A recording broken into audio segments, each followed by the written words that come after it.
ഇന്ന് നമ്മൾ വിസിറ്റ് ചെയ്യുന്നത് സുൽത്താൻ കാബൂസ് ഗ്രാൻഡ് മോസ്കാണ് മസ്കറ്റിലുള്ളത്. അപ്പോൾ അത് കാണാം.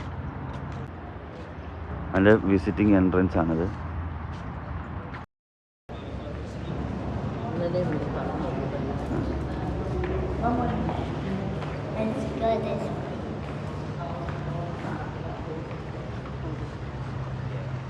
Mosque started in 1995 and opened 2001.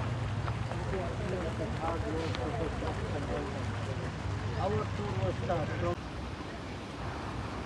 അപ്പം ഇവിടെ വരുമ്പോഴത്തേക്ക് ഒന്ന് രണ്ട് കാര്യം ശ്രദ്ധിക്കേണ്ടതെന്ന് വെച്ച് കഴിഞ്ഞാൽ, നമ്മൾ ലേഡീസ് ആണെങ്കിൽ ആക്ച്വലി ഫുൾ കൈയും തലയൊക്കെ മറിച്ചാലേ അവരവരുടെ അത് കയറ്റുന്നുള്ളൂ കേട്ടോ. രണ്ടാമത്തെ കാര്യം എന്ന് പറയുന്നത് ടിക്കറ്റ് ഫീസ് ഇല്ല. പക്ഷേ ഗൈഡ് എന്ന് പറഞ്ഞ പുറത്ത് 2-3 പേര് നിൽപ്പുണ്ടായിരുന്നു. അവർ 10-15 റിയാൽ വെച്ച് ചോദിച്ചിട്ടുണ്ട്. അത് വളരെ എക്സ്പെൻസീവാണ്. അപ്പം ഞങ്ങൾ വേണ്ടാന്ന് പറഞ്ഞു. എനിക്കറിയില്ല, ഗൈഡില്ലാത്തതുകൊണ്ട് ഈ യാത്ര നടന്ന് ഊപ്പാട് വരുമെന്ന്. ഏതായാലും നടക്കാമെന്ന് വിചാരിച്ചേക്കും ഞങ്ങൾ.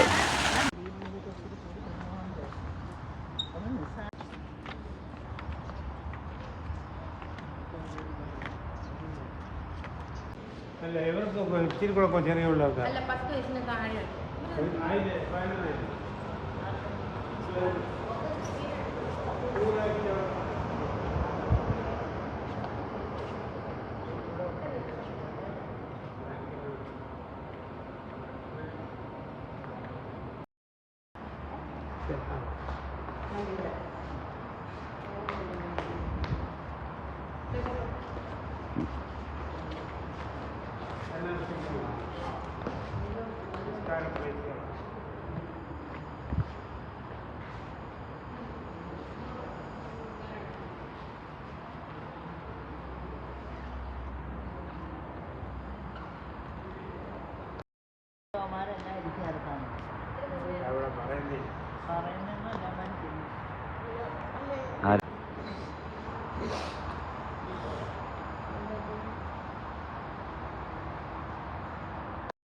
Din var.